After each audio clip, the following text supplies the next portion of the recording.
Hey there, today start my video. I am Shahadat Hossain. আজকে আমি আলোচনা করব আপনাদের সামনে ক্যাপকাটের আরেকটি ফিচার নিয়ে, সেটা হলো টেক্সট অ্যান্ড অ্যানিমেশন। চলুন আমরা দেখে নিই টেক্সট অ্যান্ড অ্যানিমেশন কিভাবে অ্যাড করতে হয় বা কিভাবে ইউজ করতে হয়। সো আমরা জুম ইন এবং জুম আউটের পর আজকে আমরা দেখব টেক্সট এবং অ্যানিমেশন। তো টেক্সট এবং অ্যানিমেশন এটা একেবারে ইজি। আমাদের যে ভিডিওটা আছে টাইমলাইনে, সেই টাইমলাইনের নিচে আমরা একটা অপশন দেখতে পাচ্ছি টেক্সট নামে। আমরা সেই টেক্সটে ক্লিক করব, বা নিচে একটা টেক্সট নামে টেক্সট আছে ওইটার ভিতরে ক্লিক করব। ক্লিক করার পরে এরকম একটা ইন্টারফেস আসবে।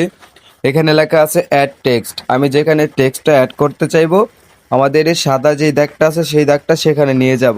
যেমন আমি ভিডিওটা একটু প্লে করে দেখাই। Hey there, today start my video. I am Shahadat Hossain. যেখানে আমার নামটা বলা হয়েছে সেখানে আমি অ্যাড টেক্সটে ক্লিক করব। তারপর এরকম ইন্টারফেস আসবে। তারপর আমি আমার নামটা লিখব, শাহাদাত হোসেন।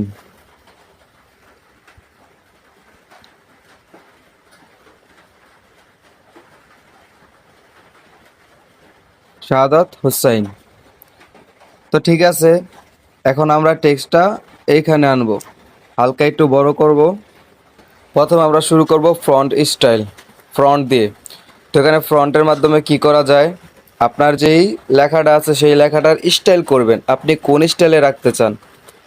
তো আমি একটু একে একে চেক করব যে কোন স্টাইলটা দিলে আমার এই লেখাটা সুন্দর দেখায়। তো এখানে একটা দিলাম, এটা দেওয়ার পর একটু বড় হয়েছে, এটা ছোট করে নিতে হবে। একটা স্টাইল, ফ্রন্টের বিভিন্ন স্টাইল আছে। তো আমি সাধারণত এই স্টাইলটা পছন্দ করি, তাই আমি এই স্টাইলটা রাখলাম। ও সেই স্টাইলটা খুব কিউট একটা স্টাইল। তো না হলে আপনারা অন্য কোনোটা ট্রাই করে দেখতে পারেন, এখানে অনেক ফ্রন্ট আছে।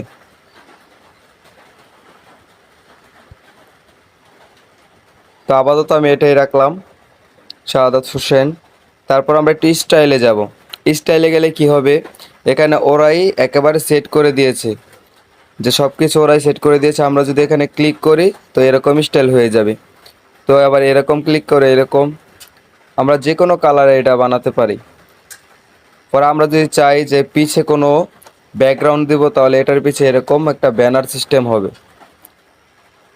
তো আপনাদের ইচ্ছা, আপনারা যেভাবে বানাতে চান। তারপর আমরা একটু ইফেক্টে যাব।